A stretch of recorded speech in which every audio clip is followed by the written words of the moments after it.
Sorry,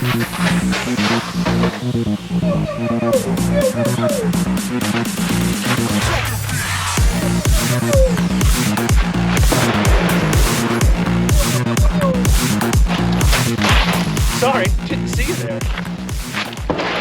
Welcome back, everybody. It's Austin again with Mid-Tier Thoughts. We're going to be starting a new series today, kind of focusing on the idea of Minutemen and the modern Minuteman, preparedness, different loadouts, and kind of go down different scenarios for why you may or may not choose different sets of gear for certain things. So as of the time of this video, it is April 19th. So it is the 249th anniversary of the Battle of Lexington and Concord, which is why I kind of wanted to start it around then. Kind of discuss a little bit about who the Minutemen were, who they are today, and how the idea and concept of a Minuteman can apply to you, as well as some simple Minuteman gear. So let's get into it. So firstly, let's discuss something to kind of get an idea down of what we're talking about today. So first, let's look at the Minutemen. Who were the Minutemen? Well, the colonial militia back in the 1770s, prior to the American Revolution, it was written in law that everyone from the ages of 16 to 60 would be incorporated in the militia. They were required to furnish their own arms, ammunition, and equipment, and they were trained for a minimum of 6 days a year. Now, out of those people, the ones who volunteered and were chosen, some were volunteered depending on the unit, some were chosen to be because they were a little more high speed, they would train weekly. The Minutemen specifically were designed to be a reactionary force that trained weekly, that could respond to any incident and be ready to go in less than a minute. The idea being that when the whistle would blow or the drums would sound, the men would gather their kit, assemble in the town square, and be ready to march out as a quick reaction force while the rest of the militia prepared and the colonial army got ready. So if we apply that to today, the idea is a community defense force. A community defense force is something that is not necessarily an offensive unit, but it's more defensive. So a lot of the loadouts that we're going to be looking at are going to be protracting from that, to where you have limited logistics and you have limited capability because you are focusing around an area of which you are defending. We will get into offensive stuff later, but for today, we're going to focus solely on the defensive. So with that being said, there are going to be certain things that are going to be lacking potentially in some of our areas of kit that you can fill in with your own imagination. So today we're talking about what I'm calling my Minuteman Readiness Rig. So the idea behind this is it is a simple rig that is something that stays loaded and is ready to go at all point in time. So that way it's something you can have in your vehicle, something you can have at your house, in your garage, wherever you want to keep your stuff ready, but you can grab that and your rifle and be ready to go. So just like the Minutemen who are required to have their rifle, have ammunition and their own kit, this is the same thing. You can grab and go in a minute and dip out. So if we're looking here, this is a rig from Concord. I believe this one's called the Recon. They also have one called the Assaulter that's basically a TAPS rig. So this one is basically what you would consider a TAPS rig, but it already has pouches sewn into it. So take it or leave it on how you like that or not. Some people love it, some people hate it. For me personally, it makes it easy. So if we kind of look at the rig and look at what some of the simple things we have on here, we'll kind of discuss what I think is the bare minimum to have when responding to a situation. So starting from left to right, we'll go over here. So firstly, we have our IFAK. So our IFAK is going to be loaded with all of our trauma kit. So we're talking gauze, hemostatic gauze, tourniquets, chest seals, anything medical related that we're going to have here. So we have all of our IFAK and medical equipment here. Right behind it, the nice thing about this rig is that if you saw in the chest rig video that I did previously, you can go and check that out, that this has internal pockets on the backside. I'll show here in just a second. So I've got a 40 round magazine here in case I need an additional 10 rounds in that magazine, or if I want to do some automatic rifleman type stuff, whatever I want to do. Up front, we have 1, 2, 3, 4, 5, 6 rifle mags. Then we've got 6 slots up front that could be used for equipment or for pistol magazines. So for me here, I have 2 Glock 17 mags right here, multi-tool, and a CRKT mini knife down here. I've got my flashlight, and I've got another pistol mag. Over here on the right, I've got a tourniquet, and then I've got my canteen with a quart of water. In here, I've also got some water purification tablets, depending on what the water situation is or how long I'm out for. I'd like the ability to make sure that I could get fresh water. So one of the other things I have on here that I think is a pretty essential piece that gets looked over a lot of times is a simple trick that I've learned over the years is using a paint key.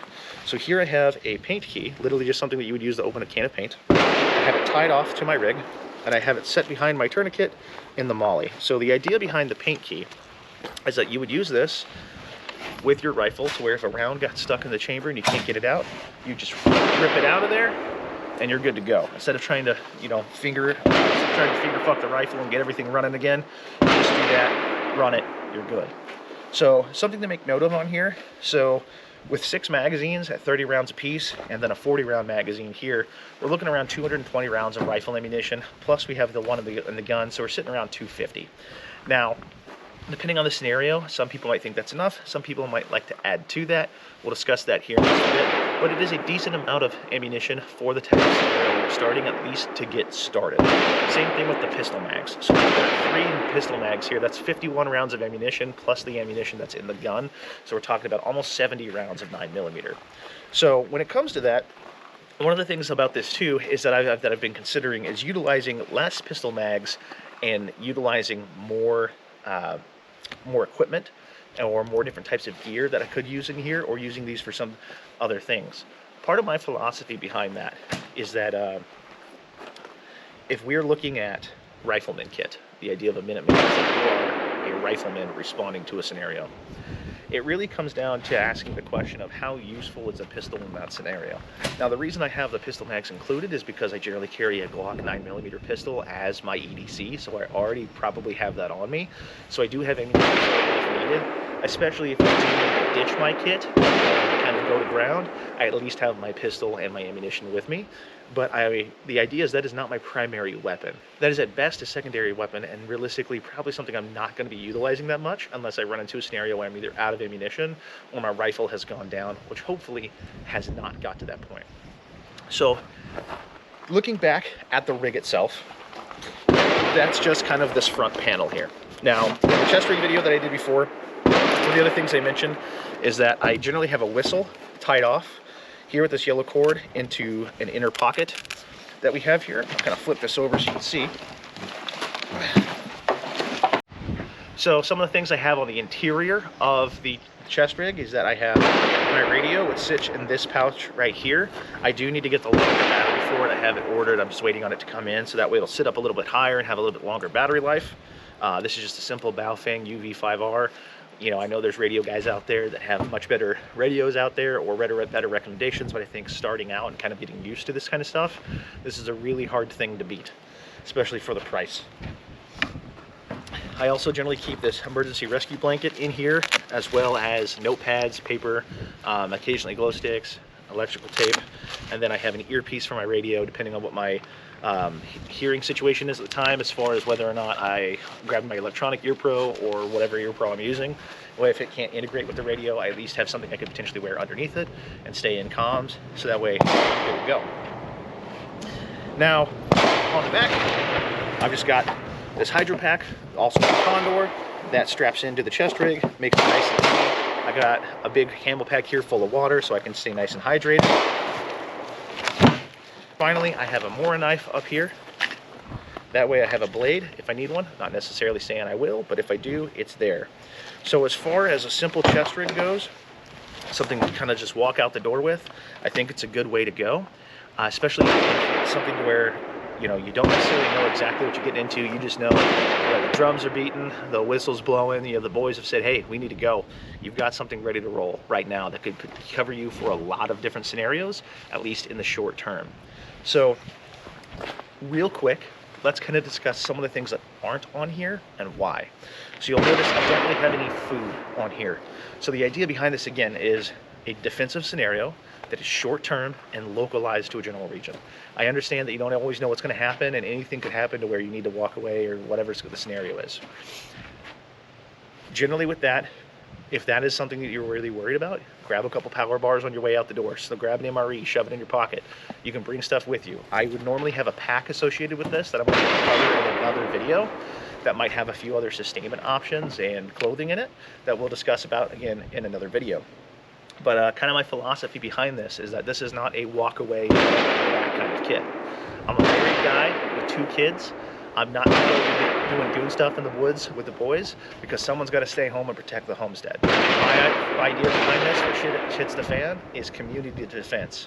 For this and the other people that I train with and the other people in my community to defend what we already have instead of abandoning it and going to the woods. If you're a young single guy, no wife, no kids, I understand the mentality of being able to go out and do goon boy stuff in the woods, you know, be on that, you know, badass kill team, whatever you want to call it.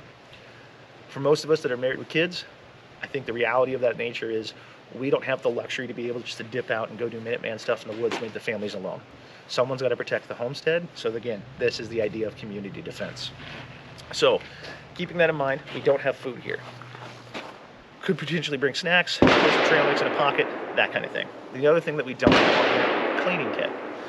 The idea behind this is that as a Minuteman, your weapon is cleaned and maintained and ready to roll at any given time. And we'll go over the weapon here in just a second. But that you have already maintained your weapon. You are well regulated in the sense that you are well drilled, well maintained, and well equipped. So that should already be, not necessarily be a concern. And if you have a weapon that within 220 rounds is going to need maintenance, you should probably reevaluate the weapon that you have.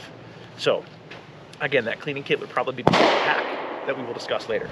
Another thing to consider is I do have two water sources on here. I have my canteen and I have the hydro pack. For me, I like having two water sources because I like having an abundance of water. Now, one thing you could do again is you could take the hydro pack, ditch the canteen, and you could replace it with maybe another bit of ammunition. So this here's a 2x3. It actually holds 4 AK mags, so it holds 6 AR mags. You could slap that on here. Now you'd go up to 12 you go up to 12 Now you go up to 12 magazines. That's a lot more ammunition you've got on you, plus the 40 right here. So you're looking around close to 400 rounds of ammunition on you. So that's another possibility, is you have very ammo-heavy chest rig. You could potentially go that route. Another route as well, again, something you can use in the pack, or something you can easily throw over you with the chest rig, is, again, the bandoliers I've covered in the past. These things are nice for slapping in 30 rounders. You get 4 of them in there.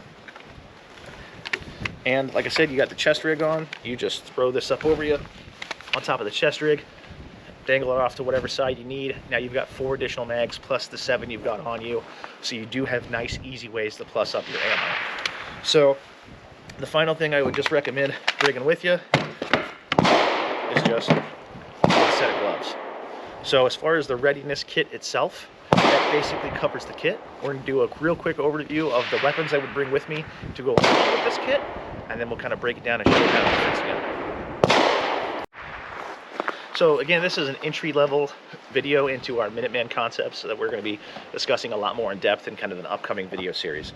So if we look here, the idea for the rifle that we are grabbing for our grab-and-go Minuteman Readiness Rig is this. This is my end of the fence. This is what I'm calling my GPR, my general purpose rifle. It's kind of a jack of all trades. It does a little bit of everything. Now, some people, especially if you have a group of people to train with, you might have specialized roles, such as, you know, as close as you can get to automatic rifleman or designated marksman, whatever.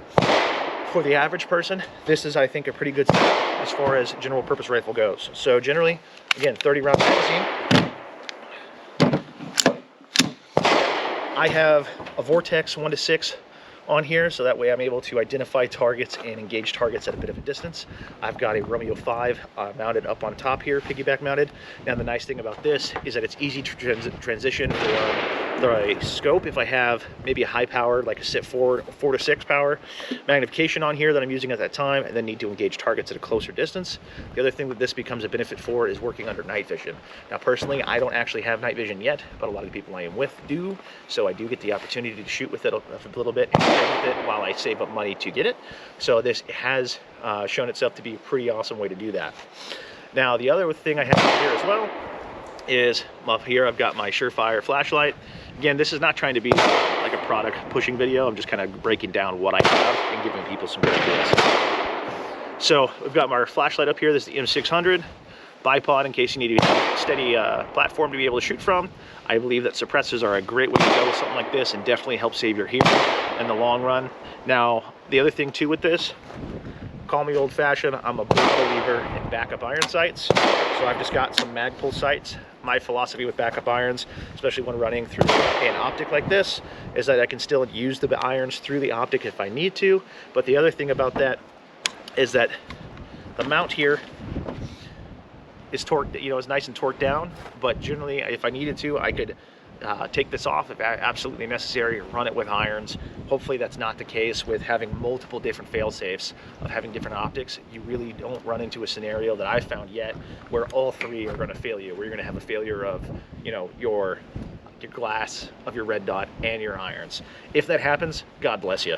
But other than that, I think you'll be okay. So as far as the general purpose rifle, we're going to do a whole video on this later and kind of break this down versus a few other options for rifles that you might be consider as like a modern day Minuteman and kind of how they're set up.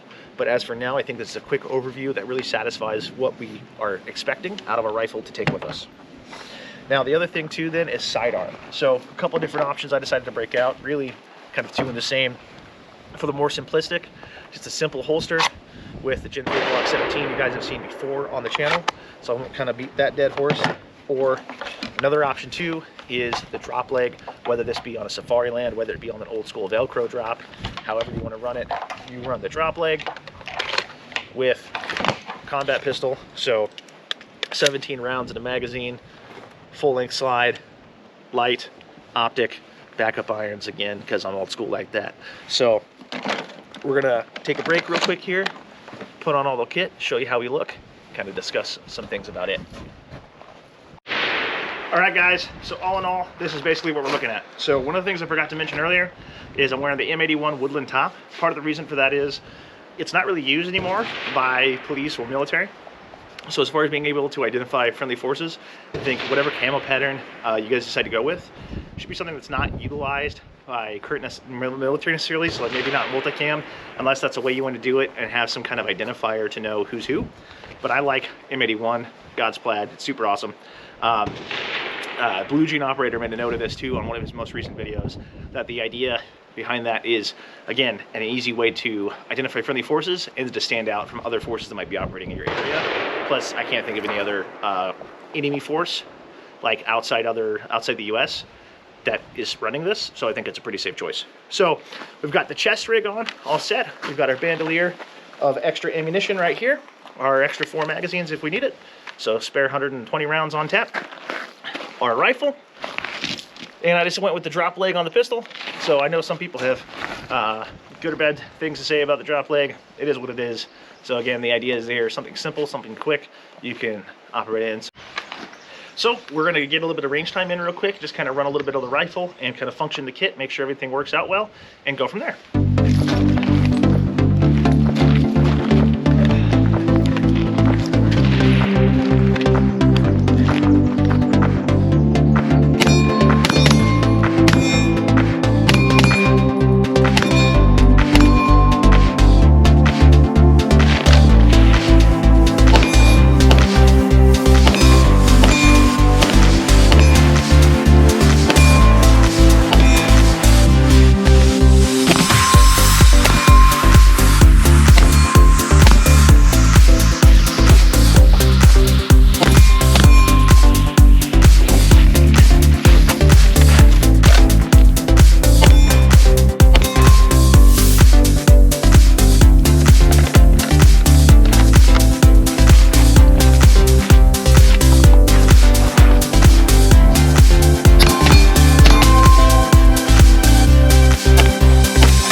Got him. Target acquired. Ranging? 7 yards. Did you get it? Yeah.